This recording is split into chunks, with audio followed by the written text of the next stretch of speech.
you so much for being here. It's great to see all of you. We're really excited to join this roster and play for all of you, young people in particular, not to leave out the adults. The name of our group is Sonic Escape, and we're going to tell you a variety of stories today through music, hopefully in more detail eventually, but who knows where that first piece comes from? How about a young audience member? Do I see any hands? Anyone brave? Yes, right there. Yep. Yeah, sure, you. Good enough. Gypsy, almost. Similar feel, maybe. Any other country? How about back there? Yes. Scotland, you're so close, and you have a green shirt. Yes. Another sort of green. Yes, go ahead, jumping up and down. Yes. Yes. Ireland, we've got it, with another green shirt. You win the special prize. That was some Irish music, and the way you can tell Irish music generally, you start a program with it because it's exciting. You see people jumping up and down. You see people wanting to clap, but they don't know if it's appropriate. We don't mind at all. We'd love for you to clap. That would be great. And we're going to tell you a variety of stories today, but that was an Irish musical story, and we picked that country because it was so important as Canada was being settled. There were so many Irish immigrants that landed right here in Canada. And the next piece we're going to play is called Walking the Woods in Twilight. And this is a song I wrote, which was inspired by the Underground Railroad. And this is something that helped bring slaves from the U.S. up to Canada. And how this was done was with volunteers and people who risked their lives to hide people so that they wouldn't be caught, because as soon as they crossed that border, they were free. So the way this song goes, the first part of it is, I called it Walking the Woods in Twilight because you hear the sounds in the forest, often late at night, because you wanted to be under the cover of trees in darkness. And the second part is kind of the emotions that were happening inside. So it really helped me if you guys were to listen for each of those and try to imagine in your head. We'll provide the soundtrack, and you can create the movie in your head of what that experience was.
Thank you. Who can tell me one thing they thought about during that song?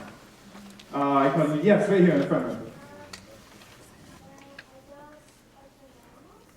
Animals. And why? What sounds gave it? Let me call on someone else. In the second row, yeah.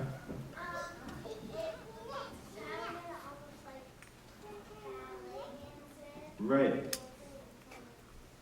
Sure. There's a lot of motion. So we heard animals and ballet dancers. So you heard Maria incorporated into that composition a lot of movement. So you almost feel physically like you're walking through the woods. There is a path near where I grew up that actually has, in Maryland, outside of Washington, D.C., where you can walk through the woods that slaves walked in hundreds of years ago. And so it's really a literal reimagining through music of what that felt like. We're going to wind down with one more piece of music, which is... Maybe I imagine. Thought I felt a mosquito. This piece is called Mosquito Blue. This is an incredible piece Maria also composed. And it's really about living in a small apartment where mosquitoes can come in through the window and they actually don't leave. And so they keep biting you all through the night. And if you're a composer like Maria is, then she writes a piece about it. So that's what she did in this case. It's called Mosquito Blue. And what's really interesting here is you're going to hear each instrument, which I should mention were on flute, violin, and cello. And you're going to hear each of these instruments do really, really fast and hopefully things that you've never heard done before on these instruments in this really exciting piece. Thank you so much. We've enjoyed being here, and we hope to meet a lot of you later. Thanks very much.